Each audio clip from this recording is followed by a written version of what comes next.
Good morning. Good morning. All right, we're gonna chill in here for a minute. Good morning. Good morning. Good morning. I'm going to. I'm sorry I had to reschedule, but we're getting it done today. We're gonna talk about venture capitalism. Become a venture capitalist. Let's see what we have. Da-da-da.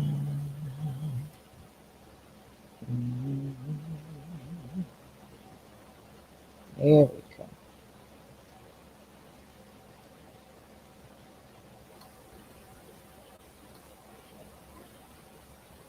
Okay, let me start it up. Let's go here. Change this color to that green. Oh yeah, nice and bright. Nice and bright. Good morning and welcome.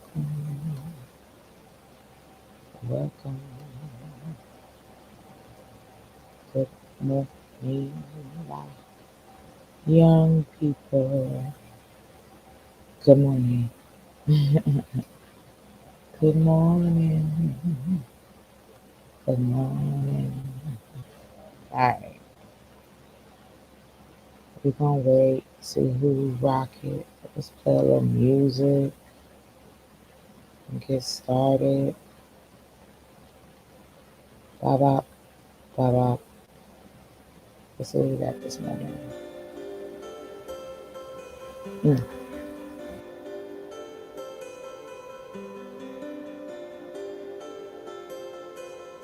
Okay.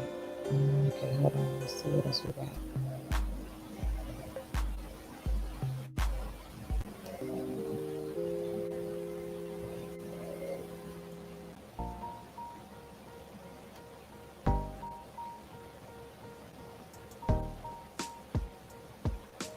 Okay, got a little bop going this morning. Thank you very much.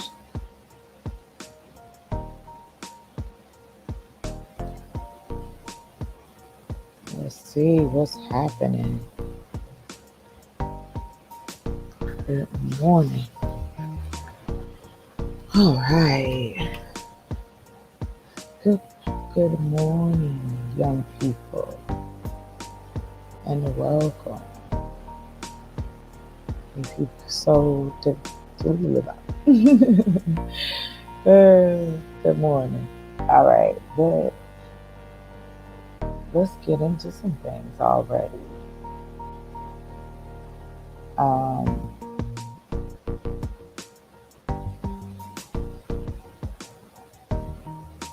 Let me get on over here.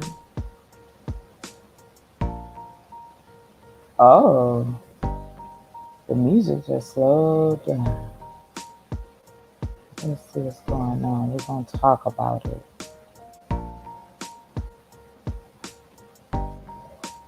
Let's get some folks up in here.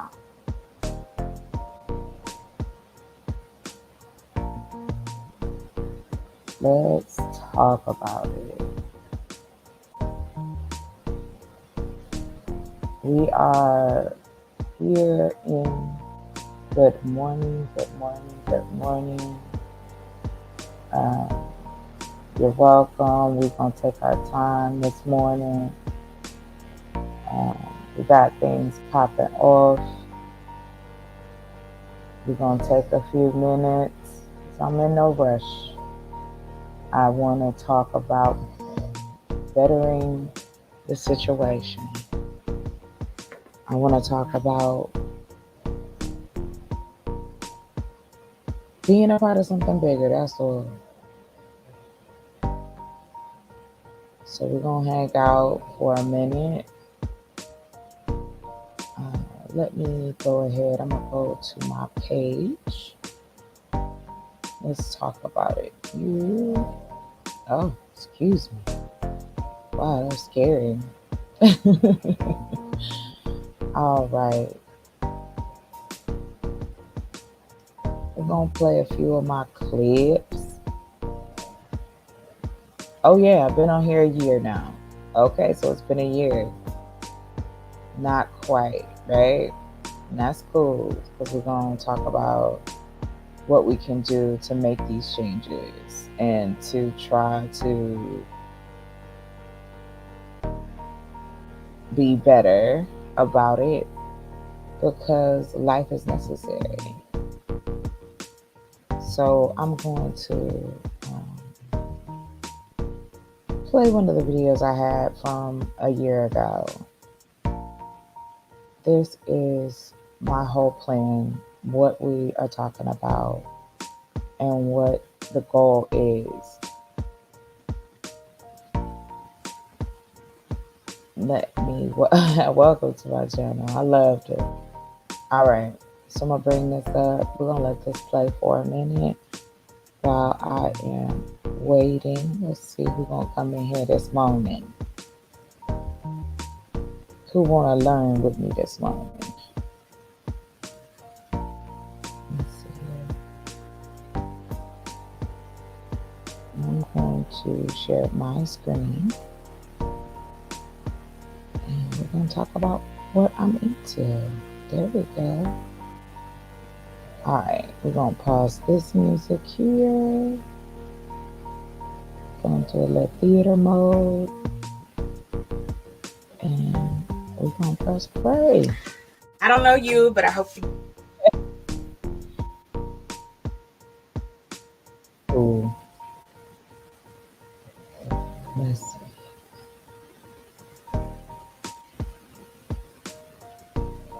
Let me go back here. We're gonna turn this off, or let me lower it in the background. There you go. There we go.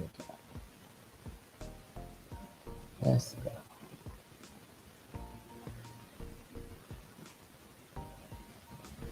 So I'm gonna let this play my video. All right.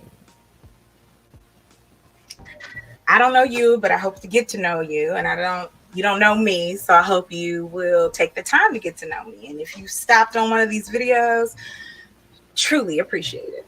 Anyway, my name is Shakira Janae.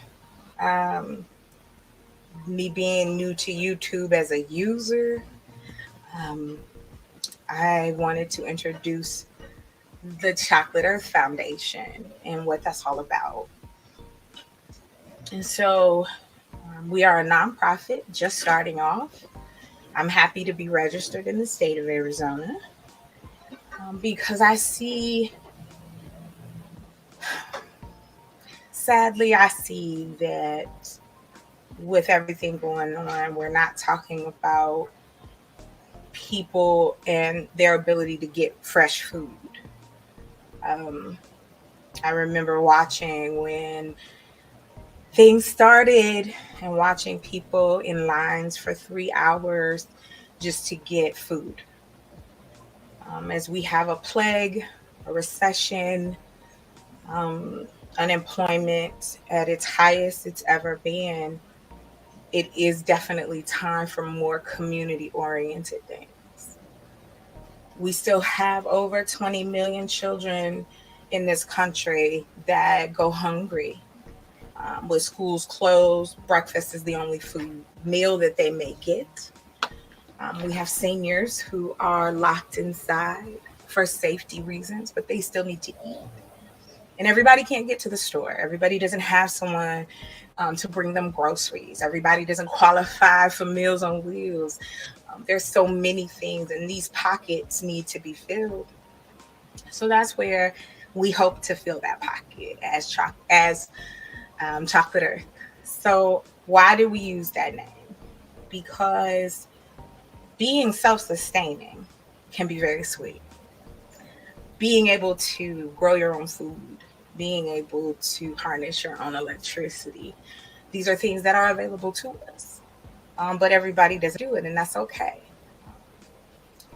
I found that this was taking me in the direction I wanted it to take me, and I was learning about being self-sustaining, learning about growing your own food, harnessing your own electricity and water and wells, and people think of it as, oh wow, that's back in the day type.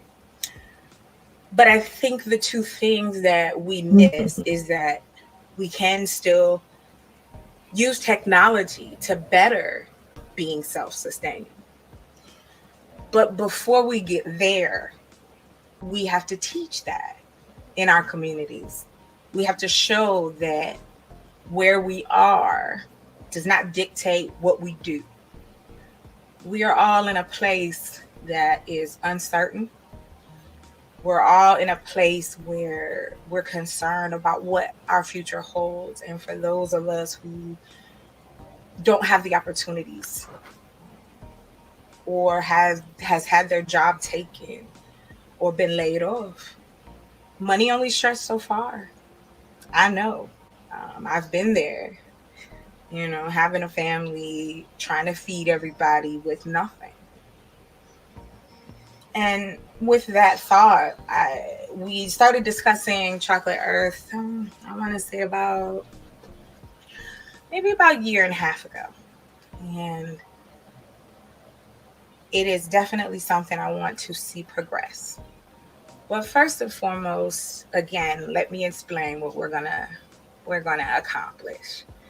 Um, so we want to take the ancient ways of growing food and bring that in with the technology, so we can provide food in months that would take, maybe up to a year to grow, and provide that food for people who are still in food deserts.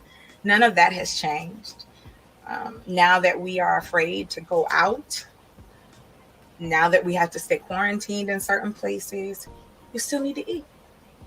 And we want to give people the opportunity to eat without worrying about it.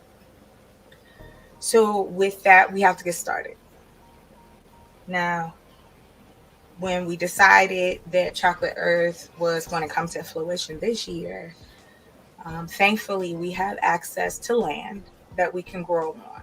Now, you might think, oh, well, what? You're going to grow it, dig it in the ground? No. We plan to use the ways that have been here for probably millennia or more and add that piece of technology. I think the term they use now is called smart farming. So nobody will be digging into the ground except to get what we need for our plants, our seeds, and we grow that with hydroponics. And if you're not familiar with Pollinators, hydroponics, welcome. Thanks check for out another popping video I'm in. gonna put together I'm for you starting so that you slow. understand what we're talking about. Also, we'll be discussing microgreens and how you can grow microgreens in your home.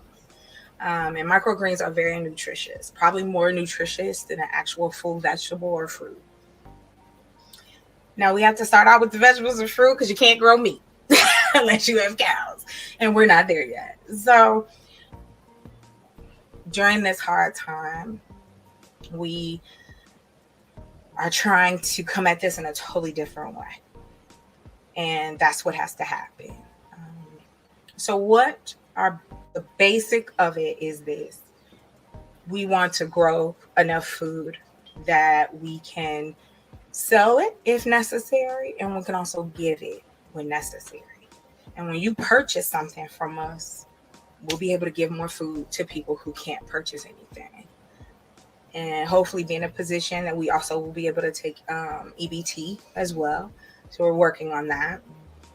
And so let me get to the gritty. Like I said, we'll be using 3 different types of growing methods to see which works best and what can provide at a nutritional level, a high nutritional level, as well as economically sound, not just for us, but also for people who may want to learn how to do it. And just throw this out a little bit. My background is teaching and training. So definitely will enjoy putting together these videos to teach you what we are learning and doing as well. So let's talk about what Chocolate Earth is going to do. Well, Chocolate Earth wants to grow food and bring it to the masses. Um, and during that process, find other ways to assist, not just straight out delivery, which I'm excited and I'll talk about that in a minute, but more how can we help our community? People are suffering right now. And some people say, well, you're just one person or it's just a couple of y'all.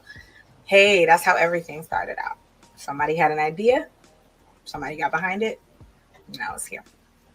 So I hope you guys can get behind us. So let me go get to it. Yes, I'm asking for help. Now, when I say that, I don't mean, oh, just give me all your money, because I know that's not the case for anybody. But if you have $1 to donate, that buys seeds, that buys PVC pipe, that would take care of some things as well. Cash donations. Oh, my video just cut off. Is that how I left it? I hope not. Lord have mercy. Let me fix this. So seeing a lot of people commenting on YouTube, but really more to each other about. Nah, bro. My video just cut off. Lord have mercy. We need to fix that. Let me go back to my stuff. I thought it was like 8 minutes. That's so weird. I'm wondering, did it cut it off because I know that wasn't 8 minutes. Was it? Get out of here. I gotta fix that one. Anyway, I'm really excited that we on that last leg, you know what I mean? Getting to that last place. And I was trying to really think of something that was going to provide and give the community an opportunity to participate. The reason why I'm doing this video, well, there's 2 reasons why. One is to share the opportunity that I have, and the second one is to hopefully, if you are interested in investing in us, in investing in Chocolate Earth, and what that's going to look like in like less than a year. I've come a long way with, especially on YouTube, I've come a long way with offering information and providing different ways we can do things. And now I'm getting so close. I'm so close.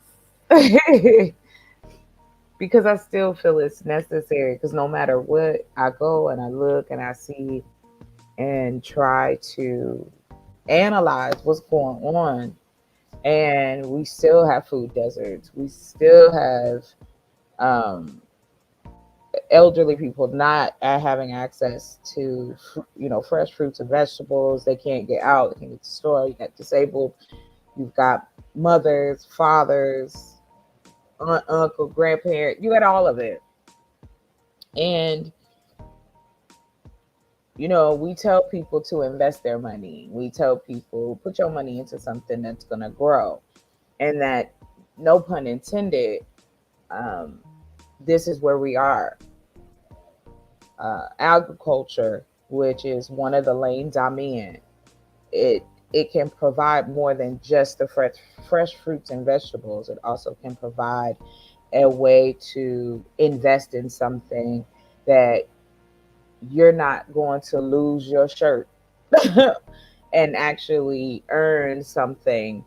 When we talk about dividends and those type of things, and that's the stuff I'm gonna talk about. So I'm not in a rush at all. Let me I'm about to come up on this camera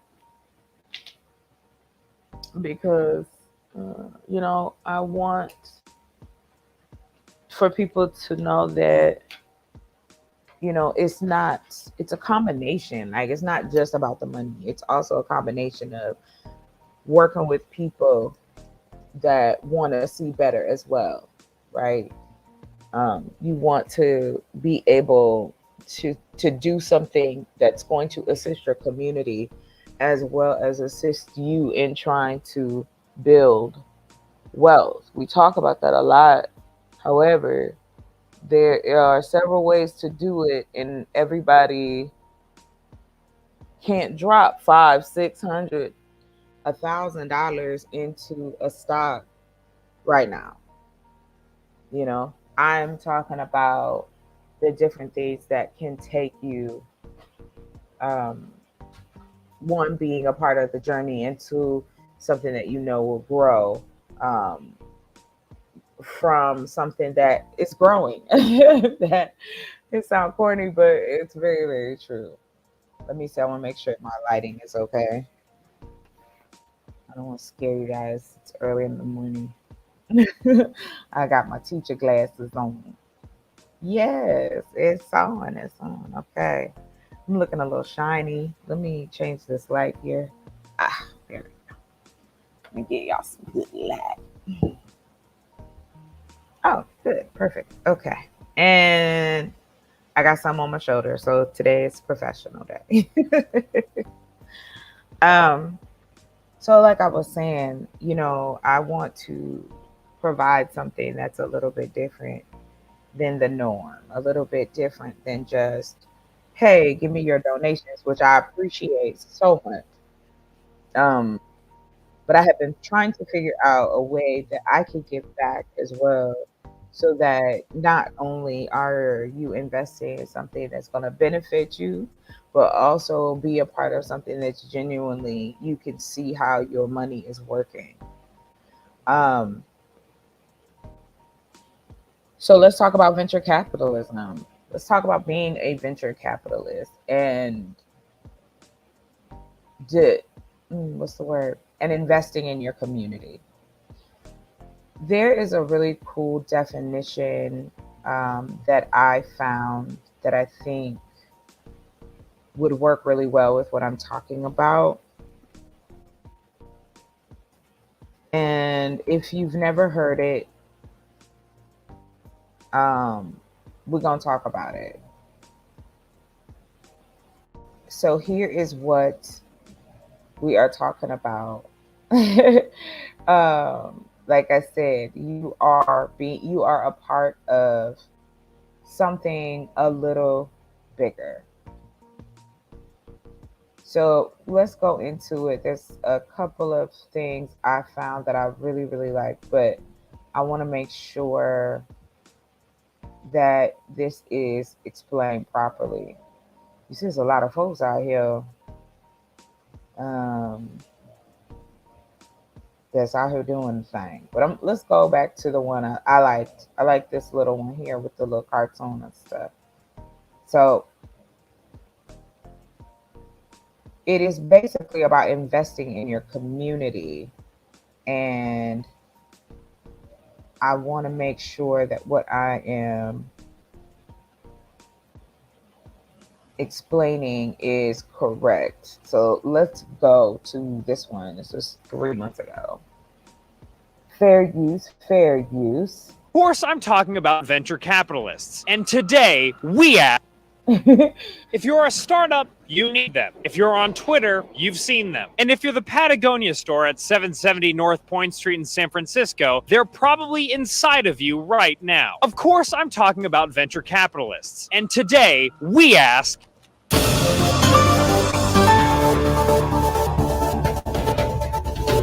I'm here in beautiful Silicon Valley, California, the home of venture capital, which Investopedia defines as a type of financing that investors provide to startup companies and small businesses that are believed to have long-term growth potential. Sure, but over the last decade, the investment arm of the startup community has created a buzzy culture around itself, with some of its most successful operators becoming in their own right. So do these mostly guys really just invest in companies, or is it something more? Our investigation began with a real-life venture capitalist who we lured into our studio by telling him we are two young Stanford grads with a hot startup that's like if Uber and GitHub had a baby whose skin was made of Allbirds. My name is Sheil Manat, and I am a general partner at Better Tomorrow Ventures. We find really small companies and give them money and time and hope that they become big companies.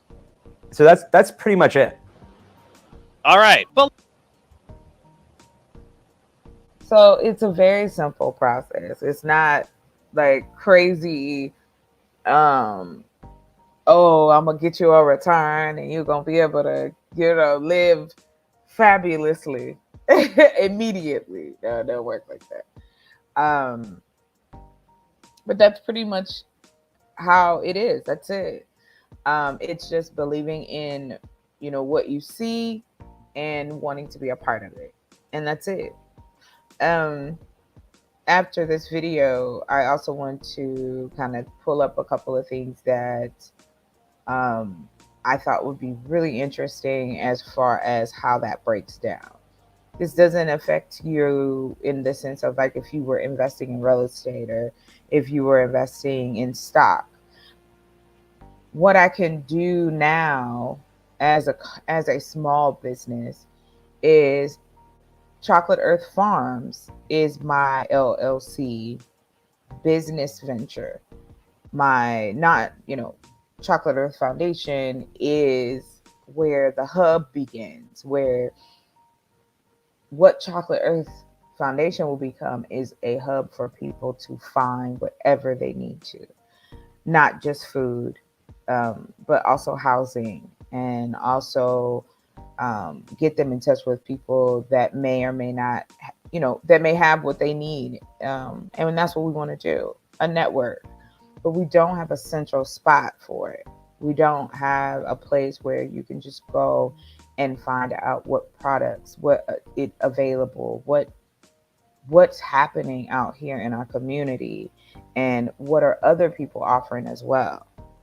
I talk about this a lot as far as having like your own grocery stores and having a chain of things, or being able to really take those things into consideration and go, well, wait, why don't we have these things?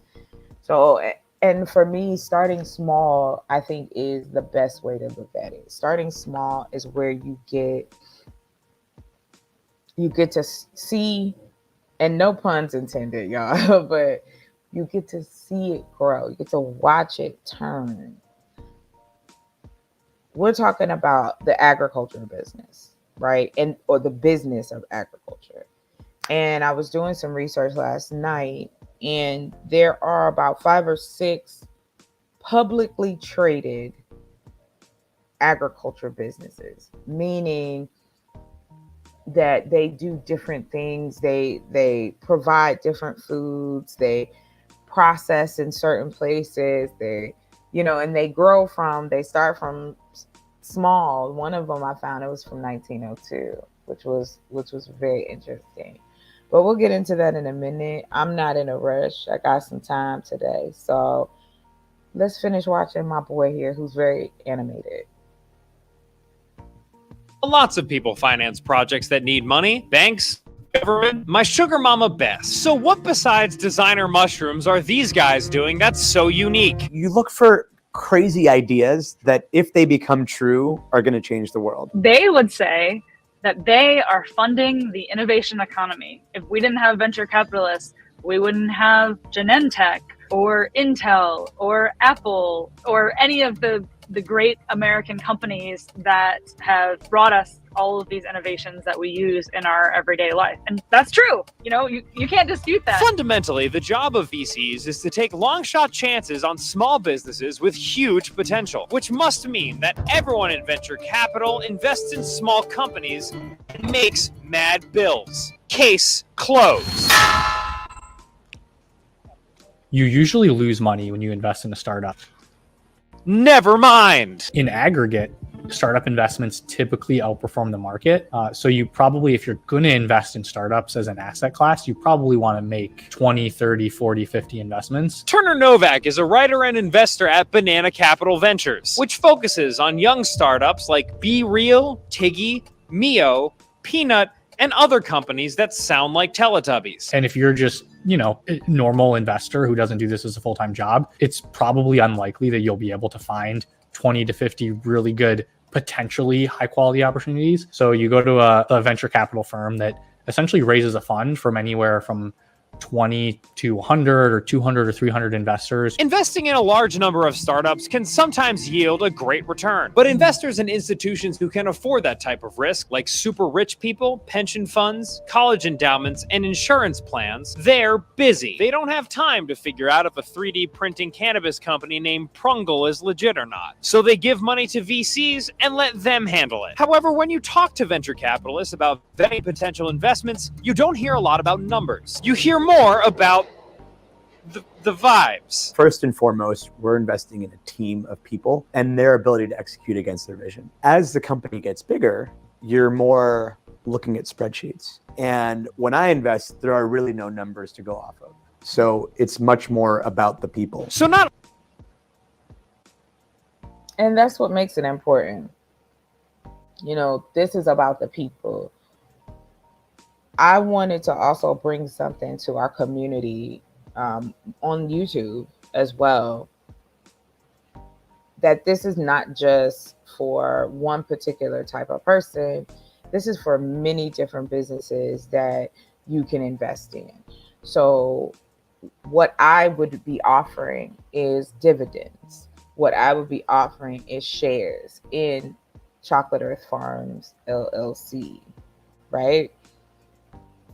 And that's why I said $25, $50, or $75, because I'm in a position where I can take those investments, turn them into shares before we go public. Now, my foundation will always be private, but Chocolate Earth Farms can become a public company, publicly traded. And if you know anything about that, by all means, if you have any questions, please put that in the chat. I am open for it. I know this is not the most exciting conversation, but it is very informative. So basically, it is, again, a venture capitalist is how a lot of the things that we have now, big companies, now they're huge. They all started off this way. Mark Zuckerberg, what's his name? Steve Jobs, Jeff Bezos. Well, not Jeff Bezos, because his people. Well, yeah, a little bit, because he started Amazon. It was started with books, and then moved from there. And this is the stuff that's happening behind the scenes, and how companies become funded, startups become funded. You know, I look at it from a tall scale to a small scale, meaning if I can only get X amount of dollars, then I can do this. Well, if I get this amount of money, I could do that. So you have to have, as a business, as many plans as possible. So basically the same thing I have said before. The goal is to have 2 greenhouses up before the end of the year, so that we can, you know, start getting some things moving. The growth, the potential, at minimum, 1 6,000 square foot greenhouse, which can grow a lot, a lot.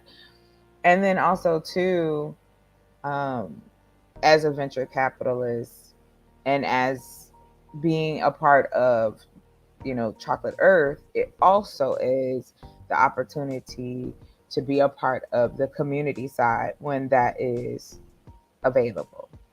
This is, I live and breathe this stuff. Like that. This is it for me, right? I can give, you know, 100, 200% to it. And you can, again, it's to start off small. Now, as I stated before, I do have 1 investor. Well, actually now 2. So those investors are more of my silent partners. If that's what yeah, kind of like that, silent partners. But with this, it gives me the opportunity to share what my growth is with people in my community, as well as provide a service within my community. So let us continue. And like I said, I appreciate any and all who come in and hang out, or if you're learning something, please hit the like, the share, comment, subscribe, because this is also a way to have income coming into Chocolate Earth. We're getting close, right? I'm at like 382 subscribers, and I hit 5,000 views like I want to say it was a week ago. I'm so late. And now we're here. So I didn't even think I would be at this point. I wasn't sure. I had to take a risk. I had to see what was going to happen and if I was going to be dedicated to being on YouTube, sharing my message, talking to different people and seeing what we can create together. So let us continue. And my apology, dog. I guess it's morning time for my cat too, and he's pink. I'm just gonna tell you, like, he just killed it. He just made my nose burn. All right, let's keep it pushing, y'all. Not only do VCs separate themselves from traditional investment by taking risks, they're also the vibiest form of investment around. And this past decade, they've grown. Between 2012 and 2021, low interest rates and technological advancement has led to $344 billion flowing from venture capital. And tech reporter Natasha Mascarenhas told us how this created a hyper-competitive market where VCs competed over founders. If your competitor is willing to invest in after 2 hours of meeting a founder, you need to start doing that too, or else you'll start losing out on deals. And where there is excessive deal making, there is also excessive deals that should not have been making. There has been so much money available for startup founders over the last decade, and that attracts bad actors sometimes, or that can, create bad incentives where maybe if you exaggerate a little bit, no one really calls you out on that. Another double-edged sword of VC growth has been the pressure to talk a big game. It's really tough to stand out as a VC. So you see them talk about and proclaim all these things to try to stand out. And if we're not creating natural skepticism, usually the idea isn't disruptive enough. So I'm going to talk about culture and revolution today. I've made more in the last 8 years compared to the S&P than Buffett did in the first 8 years of Berkshire. Buffett did 1,000 points of alpha. I did 1,800 points of alpha. My returns are double Buffett. And where does most of this dick swinging take place? So venture capitalists brag a lot on Twitter. Twitter is where all of the venture capitalists are, because you can't follow a socialist OnlyFans influencer on LinkedIn. VC Brags is an anonymous Twitter account that documents the most egregious examples of VC self-promotion. Posts like this VC talking about achieving his decades-long goal of graduating Wharton and being a Forbes 30 under 30. And this VC who heard about someone's tragic loss and took the opportunity to promote their fund. And this VC who says that while the rest of us are quibbling over jargon, he is saving lives with his tweets. To draw up deal flow, you have to kind of be a little bit loud on Twitter a lot of the time. It's kind of a double-edged sword. You're too self-aggrandizing on Twitter, and you're gonna get. And as you see, everyone that is talking about this is of a different persuasion. And that is because this is something that they created. So, but even for me as a startup, I still have to be in a position to get in front of even these people. And I felt like, why not just give the opportunity to the community instead of trying to compete and trying to be a part of something that wasn't made for me in that regard. And that's why I wanted to take the time to find out, how can I give back to the community while they're giving to me? And so with that, like I was saying before, that comes with fluidity, transparency. You can reach out to me. You can see what I'm doing. It's not in a secret lab somewhere. And it's not that I'm so comfortable with telling my business. It's just the fact that transparency is number one in it.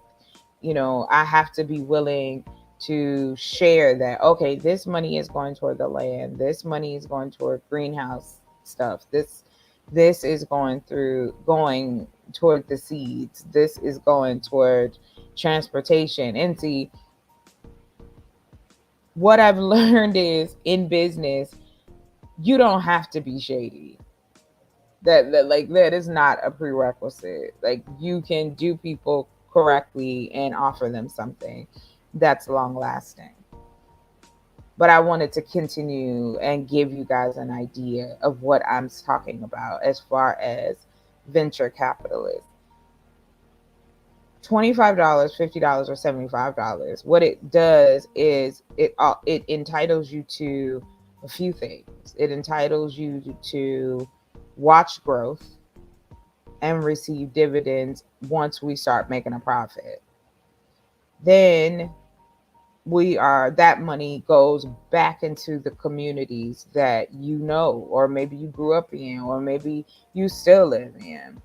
That gives me the opportunity to network with other startups or other nonprofits who are trying to assist with housing and food and things like that. So this is one form or one way to put money into Chocolate Earth, but also too, that money is then used to create a bigger noise, right? To create that and be a part of it before, because I do plan to go public with Chocolate Earth Farms. And being that there is no competition, being that there is not anyone out here doing what I'm trying to do already, it gives me a leg up. And so I just wanted to make it be where I could have people involved so that they knew or can understand or see that I'm about my business and I'm not out here trying to do anybody dusty. Because again, that comes back on me and it wastes people time. And on top of that, people still won't get no fruits and vegetables. So it makes no sense to do it. And I know we live in a capitalist society. I know that we've seen a lot of things and a lot of people do horrible things and take advantage of people. But I'm not asking for a lot, and these are one-time. It's a one-time investment. It's not, now I need some more money. So blah, blah, blah, blah. No.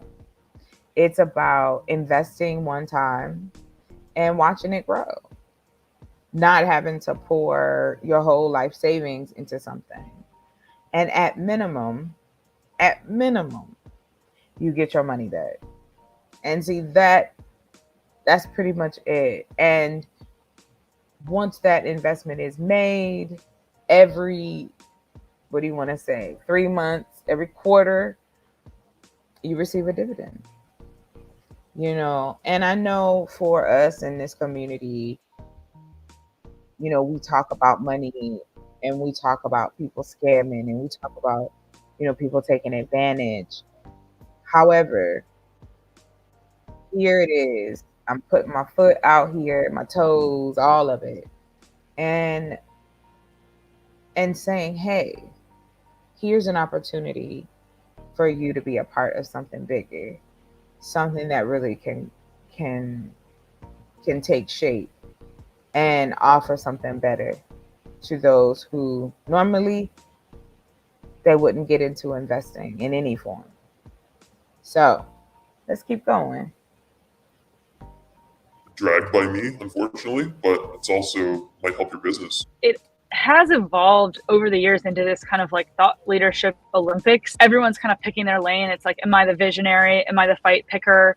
Am I the meme sharer? It would be great to see just more authenticity and intention. A lot of the times it's very fast moving and, you know, people are always excited to go on to the next thing. I think it would be great to just see more conviction and, you know, people really digging in and really building expertise and being able to support the companies that they're investing. So what do venture capitalists actually do? It's simple. They take cash from investors who are willing to accept risk and use that money to invest in startups. But the pressure to build their profile and land deals can make VCs act like they're doing more than that. But don't let the VCs fool you. They're humans just like us, which means they only want two things: money and attention, but mostly money. Speaking of, if any investors listening, I would now like to take this moment to advertise an exciting new media startup that helps narcissistic white boys from Massachusetts find their purpose in life. It's called I'm here in beautiful Silicon Valley, California. I'm here in beautiful Silicon Valley, beautiful Silicon Valley, California. Silicon Valley, California. I like the way he did it. It's just real corny, but I do like it. Fair use, shout out to him in this video. Like I said, you know, it might not be the most, how should I put it?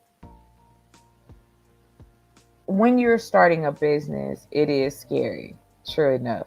However, thankfully, we have people who are not afraid. And that part I'm not afraid of. I'm not afraid of the business side of it. I'm not afraid of the growth of it. And I'm not afraid to share that. Because once I'm able to do what I need to do, that's pretty much it. That's pretty much it. And so it's like, how do you present it? Because again, I understand this is your money. This is your hard-earned money. This is your working money. And to put your trust in someone with the money that you give, it's important, right? It's important to build that trust, that bond with the person that you're investing in. And that's why I'm out here doing what I'm doing and saying what I'm saying, not just for investors, but also too for those who may want to have a startup of their own, for them to see what that process may or may not look like, what options are available for you. And that has such a huge impact, I think, because regardless, whatever size, whoever comes in, whoever doesn't, watch the replay, whatever it may be, hopefully I am giving the information in a way that is simplistic and to the point, right? And that's pretty much it.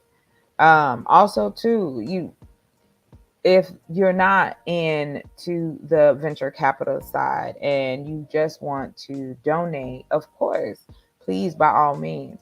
But that also gives you an opportunity to be a part of the growth, because I keep track of all my donations and I want people to know that, okay, this is where your money went. Now you can see it in fruition. So we're down to the last few $1,000s, and that's the last piece of it. So I thought, well, we can divvy and see who would be interested in becoming a venture capitalist with Chocolate Earth Farms and watch their money grow in real time. So I got a few other things I want to talk about, but we're going to I'm taking it slowly. I'm taking it slow. I know it's super early in the morning on a Friday, but I thought, this would be the best time to do it because I am 3 hours behind the East Coast and the South and some parts of like central area. And so I was like, let me get up and do this. I know as a community of people that we struggle with trusting someone who says, hey, help me get to this goal and this is what I'm going to do. I know that's hard to do. And I appreciate those to the bottom of my feet that do invest in me and invest in what I believe in. And that's what it is. Venture capitalists invest in what you believe in. It's not quite tangible yet, but even with the papers and spreadsheets and forecasts and all those things, it's still, it can fail, it can succeed, or it could be right there in the middle. And this isn't, oh wow, I've dropped all this money into this and nothing's happening. That's why I wanted to break it down to small increments, because I don't need that much, but it becomes a lot when, you try to get it yourself. And a lot of banks and a lot of private, places, they don't want to give you no tiny loan. They want to give you a big loan. I don't want no big loan. I need a tiny loan. So, again, I find that it is necessary to be transparent and to, be open to criticism and skepticism. I would think. Good morning. Good morning. Thank you, Intellectual Soapbox. Thank you for coming in. Thank you for supporting. I appreciate you guys. Thank you. Thank you. Thank you. But yes, like I said, for me, the desire is, let's just say no one invests, right? I still got plan A, B, C, F, and J. Because I realize, but again, this is a presentation of what that opportunity would look like, where we can go with it. And so I got a few other things I'm going to share. So if you decide you want to continue to hang out with me, by all means, I appreciate you. So let's keep it pushing.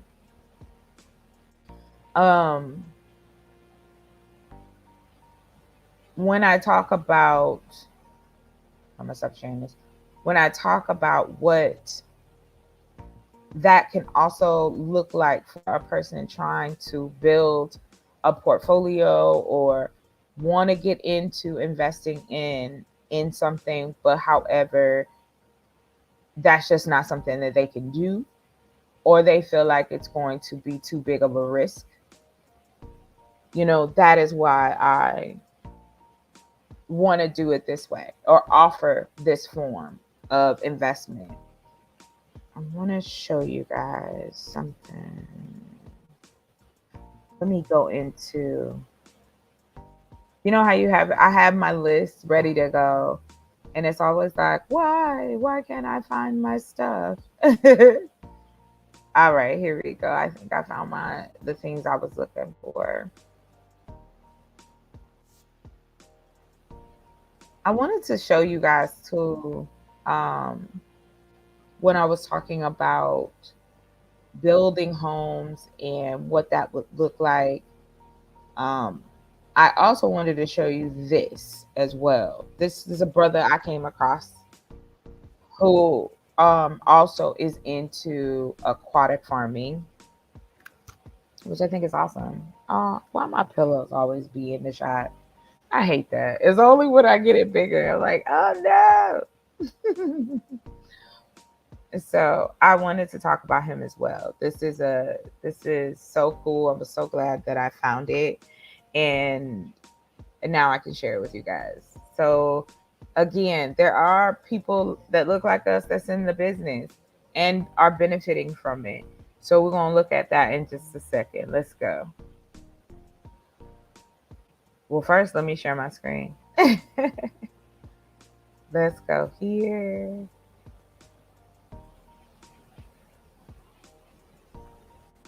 For just the fish waste. Once the system's balanced, it takes care of itself. You can take care of a goldfish, you can do exactly what we're doing back there. A lot of times if people want a garden, they grow in spite of the desert. We chose to grow with the desert instead. And that's it. That's how you transfer a plant in aquaponics. My family's never been closer. I wish I would have started this when I was a little kid. Think big, don't be intimidated, think big, and think outside of the box. Very true. Fair use. Shout out to this man. I'm going to be better at putting links in the description. Is you can actually use the earth itself to help you grow your system. That's it. My name is Charles Collins, and I'm a sustainable gardener.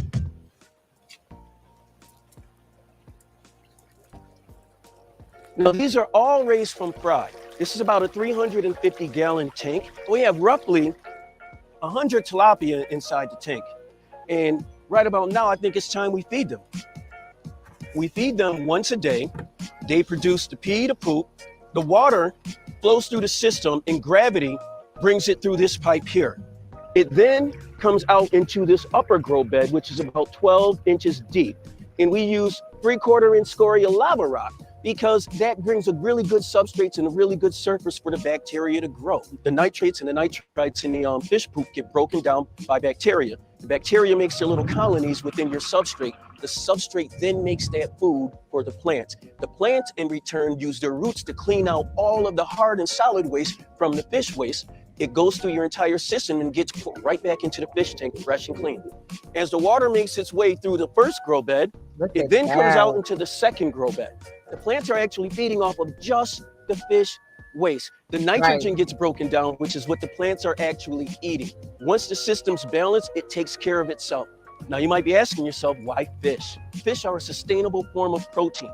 And in our case, we use tilapia because they're fast growing and they actually self-control their populations in the tank.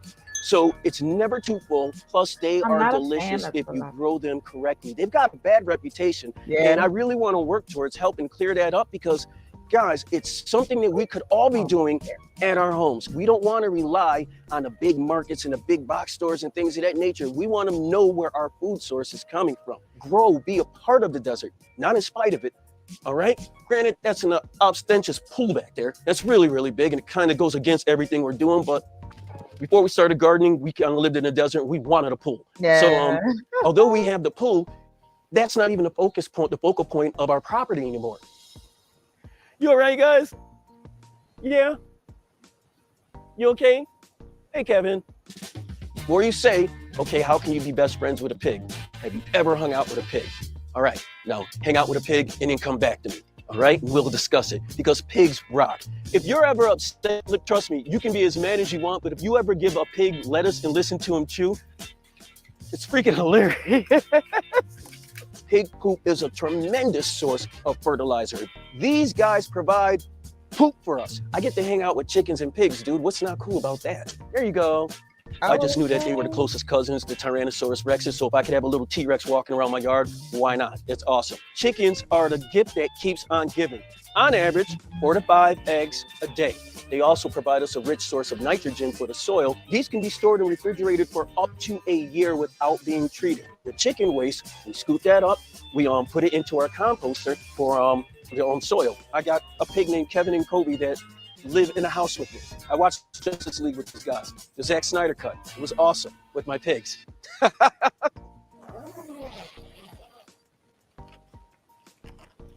I'm loving it. Now, first off, you'll notice that we have a greenhouse here. Why have a greenhouse? Well, we have fruiting vegetables, fruiting plants, and they've been fruiting throughout the entire winter. Most of these plants are about 2 years old, or they're clones from plants that were 2 or 3 years old. We have a variety of peppers, which are prolific growers in the desert. We have our ghost pepper right here. Oh, sure. We have Thai peppers, chili peppers, long peppers in here. These are Ukrainian peppers right here. These are shishito peppers, and right there we have a dwarf bell pepper plant. The idea is you have a limited amount of space, so you don't want to grow really, really big fruit. The beauty to hydroponics is you can actually use the earth itself to help you grow your system. We're using a modified flood and drain system with. I just want to say, shout out to this brother right here. This is about aquaponics, and this is where, this gentleman is here, and it's necessary for you to love what you do, and I as well love to see things grow. There is nothing like it. I don't think there's an experience when you are one with the earth, or you're able to do what you need to do, and that's just it. And that's the cool part about it, and the fact that, again, seeing people that look like us doing it is so important. All right, let's go, guys. Fabric pots, because it makes it easier for the plant's roots to breathe. We've also incorporated a buried reservoir system. That way the water stays at a nominal temperature between 70 and 74 degrees.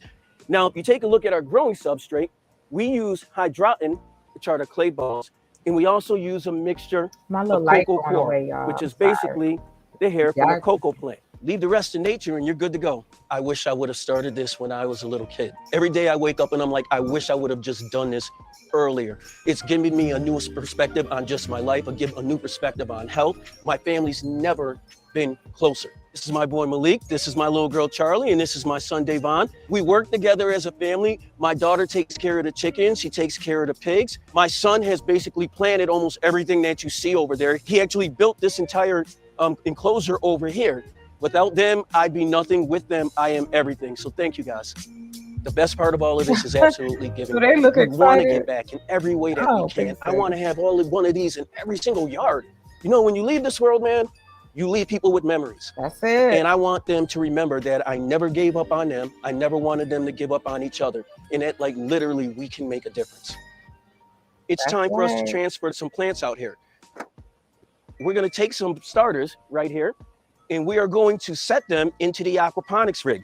This is a handy tool that I use. I'm really giving you guys a tip right here because no one knows about this. It's a piece of PVC, and when you're going to use it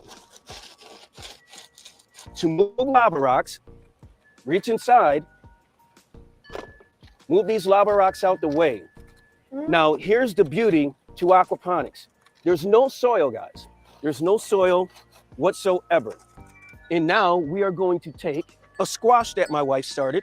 We're going to set it inside. We're going to take that PVC. We're going to pull it out. And see, basically, that's a microgreen right there. That's how you transfer a plant in aquaponics. This all started because we had a power issue in our house, and it cost an awful lot of money to get the wiring and everything else fixed. The fear with me was we had fish, we had plants, and they relied on a steady power source. If not, they could just die. Really set my mind to thinking, how can I possibly prevent this from ever happening? Use the power of the sun.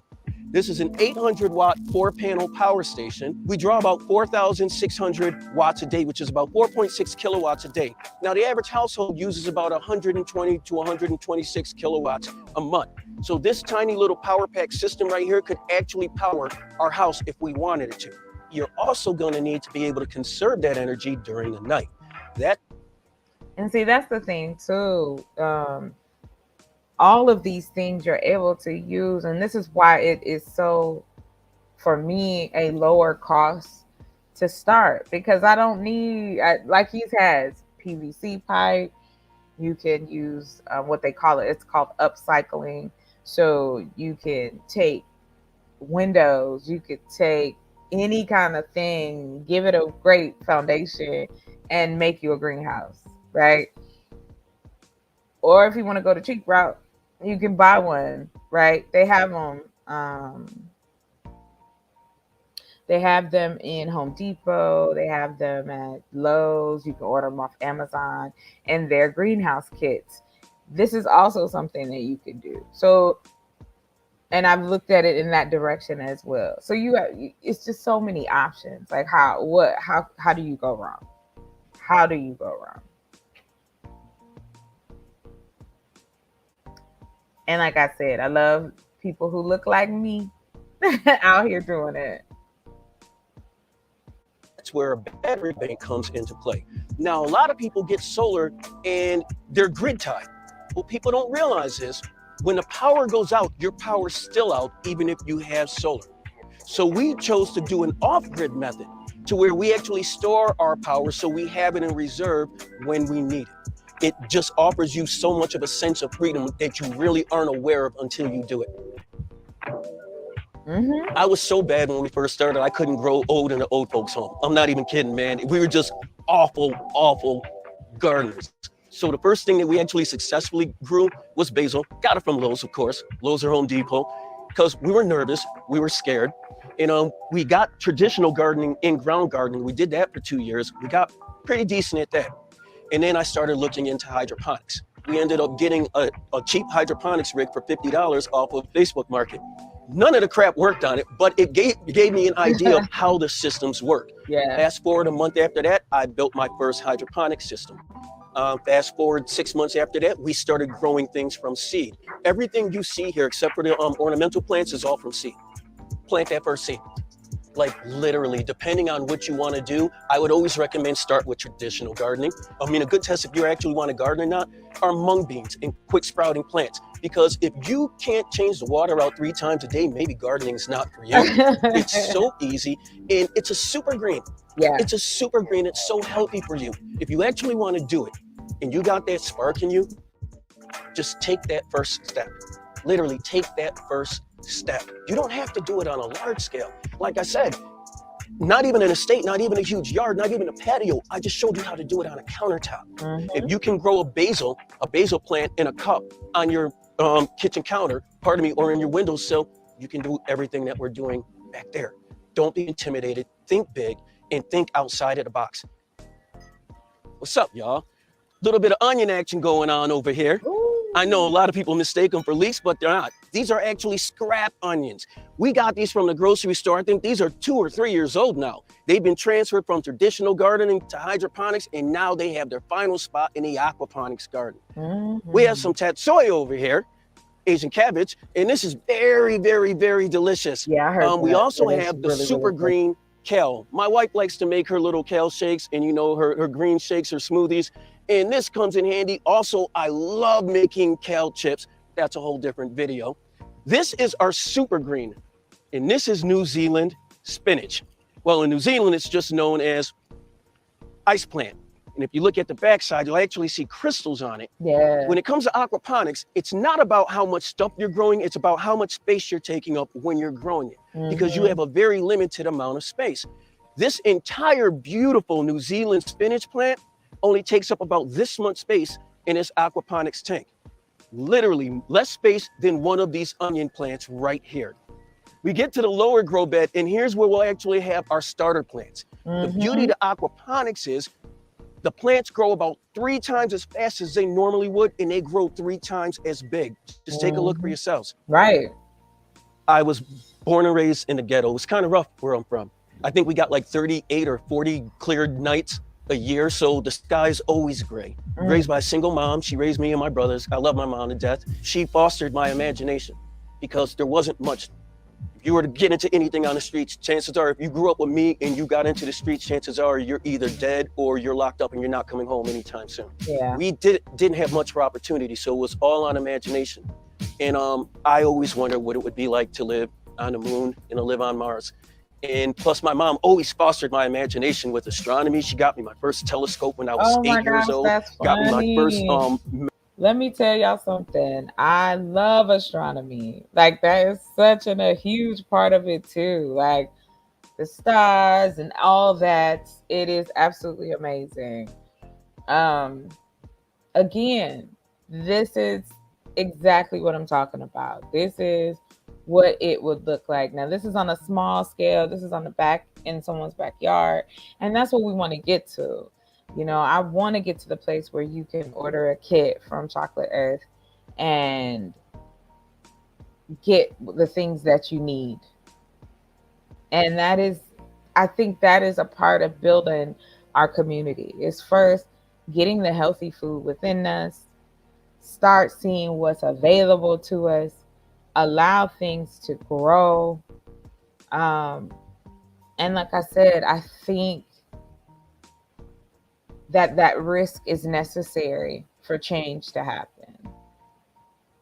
Because if you think about it, these people who grow things, they sell them to places, to restaurants, to grocery store chains, on and on and on, or you can order direct now. And that's the thing. That is what is so exciting about the time we're in now, is that the technology makes it so much faster. So much faster. And those are the benefits of it. All right, we're gonna wrap this up. Map, my first atlas to the sky when I was 6 years old, and she took me to the library, children's library, when I was like 5.5, 6. And it changed my life. It made me think outside the ghetto. It made me think outside the hood. And I've basically never come back to earth since then. I want people to dream, man. I want them to dream. I want them to know that things like this are possible. I'm 50 years old, and I'm as much a kid as I've ever been, because I get to play with some really awesome toys back here, man. You know, they say, man, this is so boring, I'd rather watch grass grow. Here's the thing, have you ever watched grass grow? Right. It's freaking exhilarating. It's one of the most exciting things, watching a plant open up, either in real time or with the time lapse. It's really incredible. Brother, it's an amazing life, man, and it's there for everyone. Whether you have a yard, an estate, acres, or a patio, you can do this.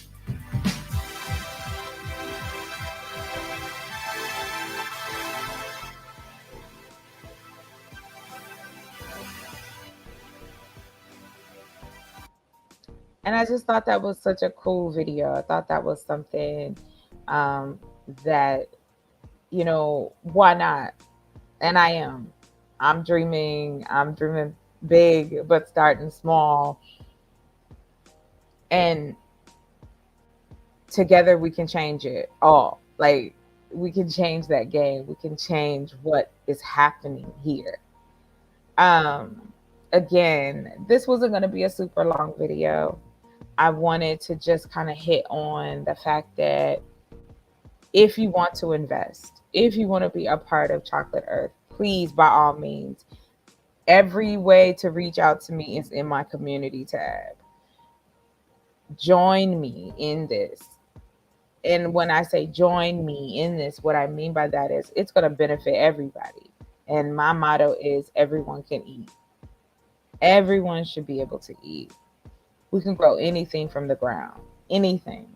And this was the way people did it back in the day. They know for sure it was an option that the Aztecs took as well. So I just really wanted to come out and kind of touch upon this, that if you are interested in the opportunity, all you have to do is email me, chocolateearthfoundation@gmail.com. Any questions you have for me, please, by all means, ask me. Anything you want to see, anything you want to know, ask me, because I am, you know, as open as a book as far as what my plans are for the future. And so the goal is to get popping before the 1st of September. I'm probably going to leave this video up for the rest of the week. So if you are interested in any form, by all means, just hit up my email. You can find my information on Instagram, and we can go from there. So I do hope that even in this little conversation here, that is something to make you think, something to make you want to go, okay, maybe this is something I could do. And I hope to inspire that. I really hope to inspire that. So I ain't gonna stay on here for long. I appreciate the people who came through to visit and focus. Thank you. You know, catch it on the replay. And again, this is something I want to share with the world. And I'm starting here. And I hope that you'll continue to go on this journey with me. So have a wonderful Friday, and I'll be back later. Many blessings to all, and talk to you soon. Bye.